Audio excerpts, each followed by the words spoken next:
Hello, and welcome to the Bridge to Change podcast. My name is Catherine Paulson, CMO of Bridgemark Strategies. And now I'd like to introduce you to our host, Jeff Nash, and his guest, Joe Kuo. Jeff? Thanks, Catherine. Everyone, I'm really excited about this episode of Bridge to Change with Joe Kuo, who is the CEO and founder of Haven Tower Group. Joe is a longtime friend of mine and colleague, and a real thought leader as it relates to PR and marketing. And today's podcast is really going to be all about branding and marketing and social media and PR and all of those things that I talk to advisors so often about as it relates to, attracting clients, improving their brand. And I'm really excited. And I'll be honest with everyone on this podcast that I'm actually a little intimidated. When it comes to helping advisors change firms, it's a topic I have a lot of knowledge on. When it comes to helping advisors with mergers and acquisitions, again, a lot of knowledge. When it comes to this marketing and PR, I am, really just a beginner. And so that's why I'm really excited to have Joe on this. Joe, thanks for joining us today. Yeah, absolutely, Jeff. Why don't you give us a quick background, of how you started your own firm and what you kind of focus on with Haven Tower Group? Yeah, absolutely. So at Haven Tower Group, we are a digital marketing and strategic PR firm that really has a singular focus on supporting wealth management businesses of all kinds, whether they're B2B, where the business model is driven by primarily industry audience mission and focus, whether they're B2C, where there's some kind of an end retail investor or consumer finance message and mission. And then finally, hybrid clients, not in the RIA sense, but in terms of clients that have sort of a split end retail investor and B2B wealth management audience vision and message. And cutting across all three of these client segments, we really deliver a full service experience, figuring out together with clients what they want to say, how they want to say it, and to whom they want to say their key messages, really wrapping all of that together in a seamless experience. And really, have always been very passionate about this space since I first was introduced to it when, as a partner of Gershon Kext and Company, now Kext CNC, I led the media and communications announcement of the buyout of LPL Financial when it was under Todd Robinson's ownership to private equity ownership. And then later on, when I served as the in-house SVP and head of PR at LPL, where I first met you, Jeff, and really took that experience to launch Haven Tower Group and to, have this industry focus that we have now. I appreciate that. And it's been a crazy time. I mean, I remember back in those days with LPL and private equity and the change in control and the concerns from advisors, the concerns from recruits. And now you look at LPL as clearly a market leader with having incredible success and growth. But I think this is it's interesting, right? When we talk to advisors, at Bridgemark, and we're talking to advisors, and advisors are interested in speaking with us because they're interested in making a change. They're likely unhappy with their firm for some specific reason, and they're trying to understand and could be changing control of their firm. So they could be, looking to monetize or develop a succession plan. It could be unhappy with their broker dealer. It could be unhappy with their partner, custodian or RIA. There's a lot of reasons why people look to make changes. But whenever someone makes a change, whether it's actually starting a new firm, if they're breaking away from an employee type firm like a wirehouse, or even switching broker dealers, going from one independent to another, within that change, there's opportunities for a clean start, a clean break. We think about it in the transition, and advisors are afraid of transition because of the amount of work. And one of the things we talk about in transition is that advisors are empowered because it's a clean start where they have some real benefits and opportunities in that clean start. They can clean out some of their book. They have new services, new platforms, new technologies, new tools, new resources they can provide to clients. What's missing in when I communicate that to clients, I don't ever talk about the marketing side, right? How do they message that? And when you make a change, that messaging, I think, is one of the most important things that advisors are actually focused on. How do you think about, when advisors make a change in the messaging that goes with making a change, and how important is that for an advisor to make sure they get that right? Yeah, it's a great question, Jeff. And, what I would start with is the idea that what financial advisor businesses are facing today when it comes to the different imperatives that are driving how they position themselves and communicate their value proposition, that the landscape has just changed exponentially over the course of the last 15 years in particular. I think there was a time when independent financial advisors could afford to think of messaging and communication outside of the bare regulatory minimum whenever they transitioned as a nice to have versus a must have pre the advent of all things digital, including communications, prior to the industry media proliferating as much as it has and covering advisor changes frequently, whether the advisor wants that or not. And then also just the expectation from retail investors that they should be able to hear from advisors in real time via social media, other digital communications versus just through a quarterly portfolio update meeting. And then if a change happens, getting the basic opt-in or opt-out forms.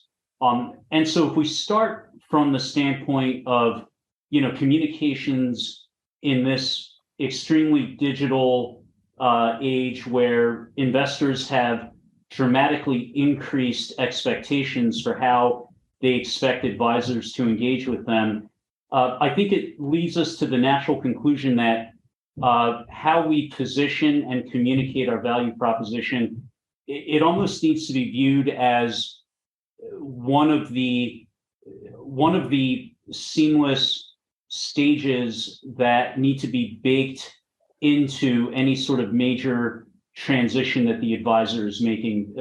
Consider it almost as sort of part of the broader transition progression, where in the past you might have just thought about repapering and moving clients over and checking the regulatory boxes, also thinking about how you're going to be communicating about this move every step of the way, including why you're doing it, what clients should expect next, and providing some reassurance of the things they like most about your firm that won't change, and some confidence about why this change will create an even better service experience.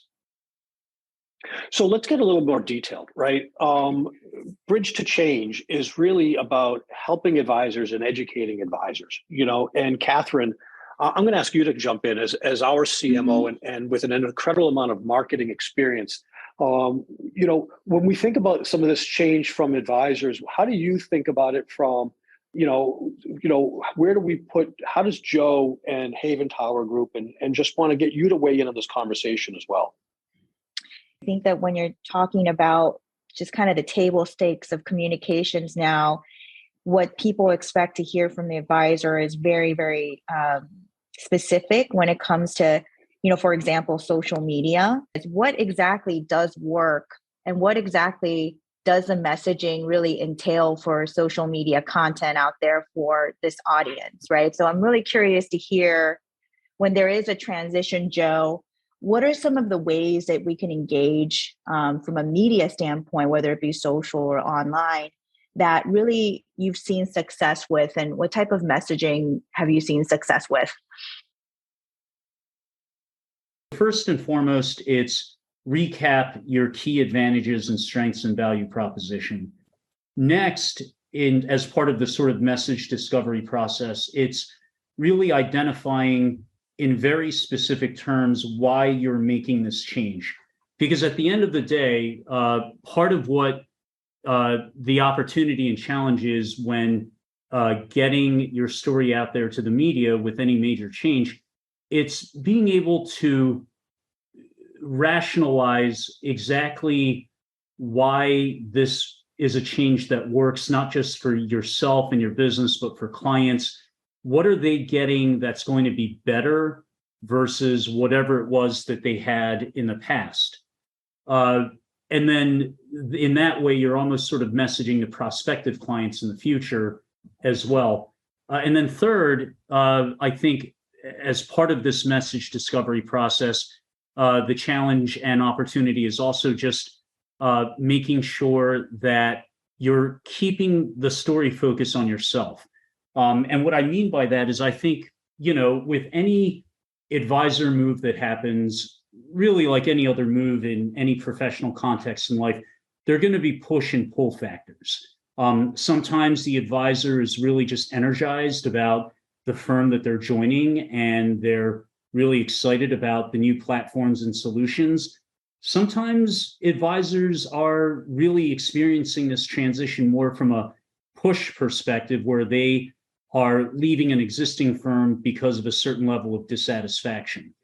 And inevitably, advisors that overemphasize the negative experiences they've had in the past versus the prospective opportunities they hope to create for themselves and their clients in the future will find that they've, in effect, hijacked their own story, because reporters are naturally geared towards wanting to uncover what is under the hood of any given situation. And if they sense that there's some extreme negativity, whether the advisor meant it that way or not, about their past affiliation platform, that's going to be where the focus of the media coverage naturally goes. So there are a few different factors to consider when it comes to messaging an announcement. And once you have the messaging down, a great deal of everything else in terms of the actual vehicles of communication and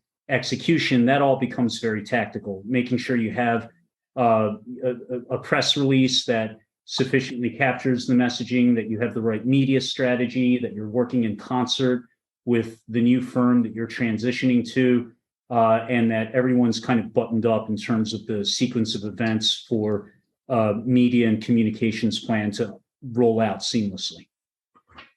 Joe, you said some things here that really resonate, I think. Number one is, when you think about valuing your business, media is an important part of that, right? Your brand is really what you said. And I couldn't agree more with that. Brand is a thoughtful throughout process. It starts with how you present to clients, but it's also your internal employees. There's a lot about brand that we could dig this whole into a much deeper conversation. You also talked about PR and making a change and how to use that to your advantage, which is hugely beneficial and helpful. I think I'd love to ask you a different question though, right? Because a lot of advisors, when they are making a change, I hear from a lot of advisors, hey, they haven't really looked at their websites in a while. They haven't really done much. I hear from other advisors that are excited about the new website ability or the new marketing tools they can do. And I even hear companies that are willing to rebuild websites and help folks. And so I really want to take this a little bit in away from the media side of marketing. When you think about the brand and when you think about building websites and you think about your presence, between how you market to your clients, just all of the marketing touch points, what are some of the best practices there that advisors can be thinking about and utilizing? Should they be hiring a firm even? Is that even a best practice? Should they be doing a relaunch if they haven't done one in a while? Rebranding or relaunching a website. Anything that you can share with best practices, and even if of results that can be connected to some of those best practices. Do businesses grow more that have done some of these things? If you know any data points like that. Yeah, absolutely. And, what I'd say is, when it comes to thinking through whether or not it makes sense to revisit your brand and how you present yourself in the public domain to clients, prospects, industry partners, everybody else, in line with what we talked about just earlier here, Jeff, around reimagining branding and marketing communications as part of a broader continuum of actions that ideally should take place all together as part of a broader transition strategy. I think there's really very seldom a better time to revisit how you are branding yourself and communicating your value proposition than when you're making a transition of your business. And the reason why is I think if you do it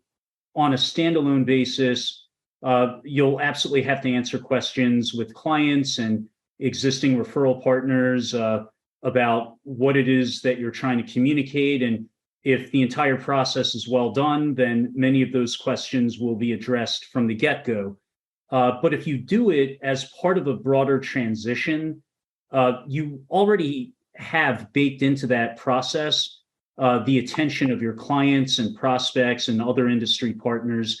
And it just creates a much more smooth jumping off point, a really logical moment to sort of revisit your brand.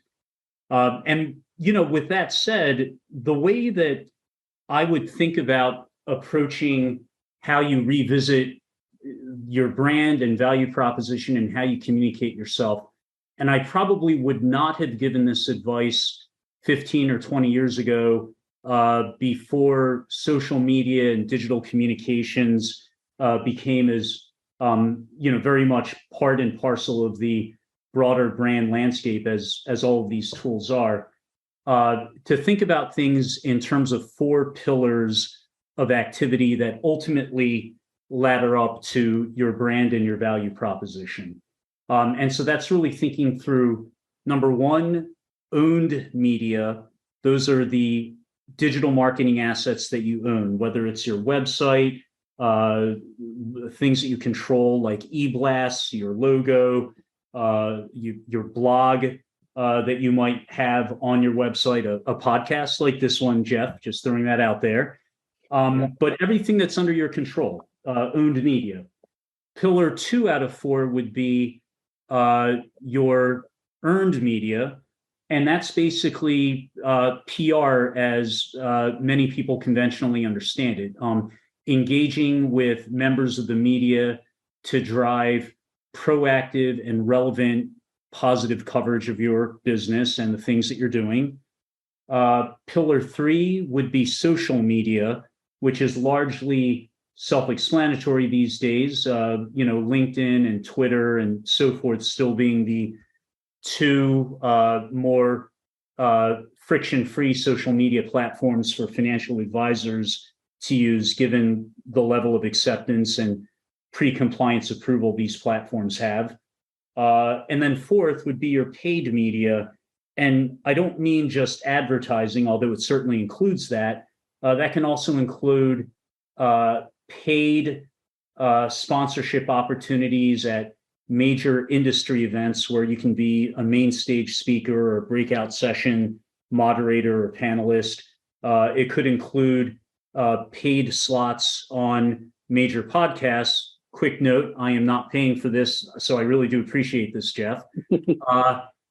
And then, over and above that, just any kind of paid events that you might have. Those could be client dinners and other kinds of special get-togethers that give you an opportunity to showcase what you do and do it well. And so if you organize all activities under these 4 pillars and you think actively about what's my core message and value proposition that these 4 pillars are built on, and how does every activity ultimately ladder up to the dissemination of those key messages that I want to get out there. And equally important, how do I kill multiple birds with one stone by having each activity that I have across these pillars reinforce the other? As just one example, let's say you have a really robust monthly blogging program that's on your website. You definitely want to make sure that as soon as that blog appears, that you're sharing it very aggressively via LinkedIn and Twitter. Similarly, let's say you issue a press release announcing the build out of your senior leadership team and new offerings, and you generate some positive earned media around it, you want to make sure that you're sharing that coverage on social, but you also want to make sure you're spotlighting it in your owned media assets as well, e-blasts, and maybe discussing it on your corporate blog and so forth. Those are just a few examples. I'll sort of round out what I'm saying when it comes to thinking through the framework for how to analyze brand building with one very significant caveat that I think advisors can either take as an opportunity or a challenge, although it really is both. And it's as simple as this: the pandemic and the gigantic move to remote work and how everybody has wound up either moving locations, working from home more significantly, or they have family and friends who have relocated in some way, shape, or form. All of this means that your sort of value proposition that underpins your brand that you're using to compete with, that all of your brand building now needs to be in competition to a broader national audience of competitor advisor businesses. That the old days where you could say, well, I'm local, I'm right in your backyard, let's sit down together, I'm in my office Monday through Friday, you should come in for a visit. All of that has obviously changed over the last few years, but the longer tail effect this has on brand building and brand reinforcement is most people are virtual to some extent day to day. And that means advisors now are competing with other advisors potentially on the other side of the country as much as they are advisors in their own backyard. You know, you're talking a lot about really important topics, and I want to kind of help frame it in a little bit also in the way I think about it, right? Because I've done seminars myself and webinars around helping drive, right? How do you think about the value of your business near term and long term? You know, and some of our listeners are W-2s, they're employees of large firms, and they're told to, hey, this is your business, run it like your business. But meanwhile, they're not given any of the benefits of running a business, including any marketing and branding. And so then when you break away, there's a lot to think about. And when I think about branding, you know, and you said it, right? It starts with messaging. It starts with your value proposition, your value statement. It's your mission statement even. You know, the brand piece is really important to make sure it's not just outward facing, but it's inward facing. If we think about some of the industry's best brands, and I could, you know, we could say like a Starbucks, for example, is a really well-known brand by everybody. It's not even in the industry, clearly. You know, that's a brand that, you know, service is paramount to Starbucks, and the people behind the counters are focused on service. And so it's not just outward facing, it's inward facing at the employee level who also believe in that mission statement. And I think that's a really important, when you think about the value of brand and marketing in the value to a business. Quite simply, I actually had a call earlier today with a strategic acquirer. It's a, you know, multi-billion-dollar strategic acquirer doing multiple transactions per year earlier today.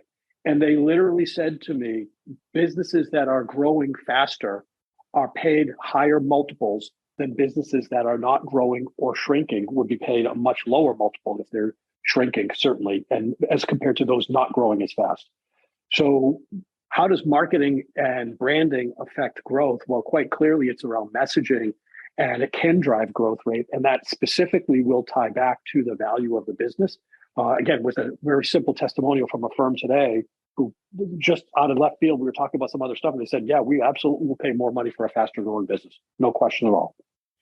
Yeah, I think those are really great points that you've made, Jeff. You know, both when it comes to the front and center role that branding increasingly plays in the valuation and, you know, and the growth of any independent FA business, but also, you know, the really increased importance of making sure that how you communicate about your value proposition, your culture, your values, how it is probably more important than it ever has been in the last 20 years to ensure that there's alignment in the messaging with the employee base in no small part because, and again, I think we have in large measure the pandemic and the move to remote virtual and the labor shortage, to thank for all of this. But talent acquisition is now, I would say, even more hotly competitive than it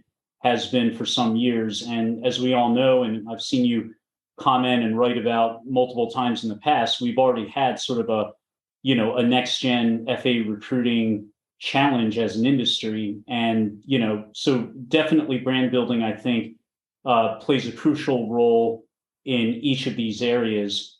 The other thing that I would say also that's an interesting point when it comes to how having a really robust brand can help drive growth, which in turn drives value. An important feature to think about also is just sort of, are you as an independent FA business leader or founder or owner actually institutionalizing your brand beyond one or a preset limited number of individual founder owners? Because that's also going to be something that ultimately factors into the perceived value of your brand, which in turn will ladder up to the perceived value of your broader business whenever the time comes to seek a liquidity event of some kind.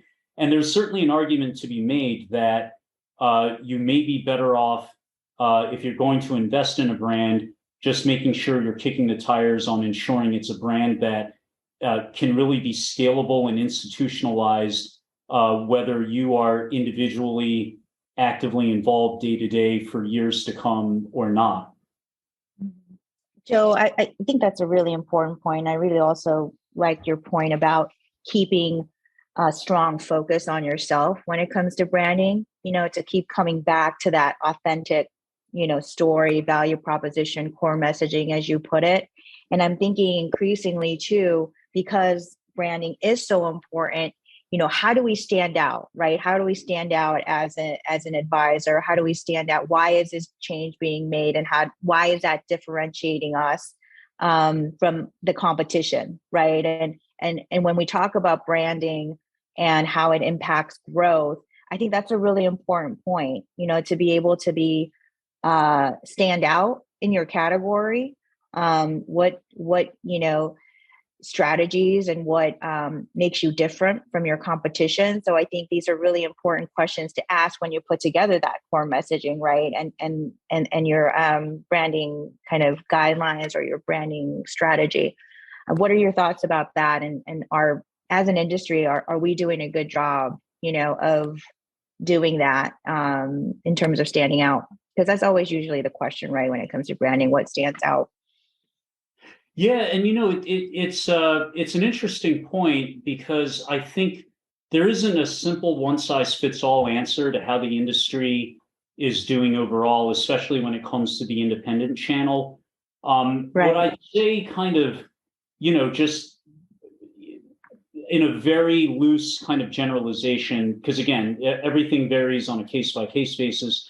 I would say that from a branding evolution perspective, the entry of significant private equity dollars into the independent wealth management channel in particular has, in my view, driven an entirely new level of professionalism and forward thinking to branding that I don't think really existed before the advent of all this institutional capital into the space. I think that for all the shade that gets thrown at private equity firms, especially from people who are lifers within the industry, and I definitely understand why certain people might have certain reservations about the private equity model. The reality is that private equity professionals generally appreciate the value of institutionalized branding and how it serves as a driver for business. So I'd say if you look at that, a lot of the sort of hybrid RIA and RIA aggregator firms that have been especially significant recipients of private equity dollars over the last 10 years, I think they've done a very good job of transitioning to really institutionalized brands that go beyond any one individual and therefore have, at least in theory, greater brand value that ladders up to greater enterprise value. I think on the, in the smaller independent FA universe, I think it's been a little bit more all over the place, not because I think that there's been any, less thought necessarily devoted to the importance of branding, but I think by nature, when you're looking at, call it the small to middle market, dual registrant, independent FA space, you're really just looking at businesses that tend to be a little bit more bandwidth constrained. They tend to run on more streamlined budgets when it comes to non-immediately revenue generative staff. So they may think about this, but I think they just don't have as much bandwidth. And because so many of these businesses are founder owned and founder run, you just wind up with many businesses that still have their brand value proposition tied up at the individual level. Yeah, that's a good point. And I think that's where the opportunity is, right? That's how I think about the space. I think we know the statistics in the industry where the average age of advisors are 58 years old. And right now, given the private equity money, it is clearly, a seller's market where there are 50 buyers for every seller. But as I think about the next 5 to 10 years, the dynamic and the demographics, I think, are going to start to shift. And as we look at private equity, as we look at strategic buyers, there's going to be people will get to a point where there's more of a selection criteria. And this, to me, is where the firm itself can differentiate themselves, right? If you're a firm thinking, and you're in earlier stages, which is anybody in their 50s from my perspective, right now thinking about, okay, what's my next 10 years look like? To me, important step in that next 10-year vision is making sure you've got a thoughtful brand and marketing and campaign. And whether that's marketing outward or marketing inward, that's not actually the main issue from my thinking around it, but it is about consistency.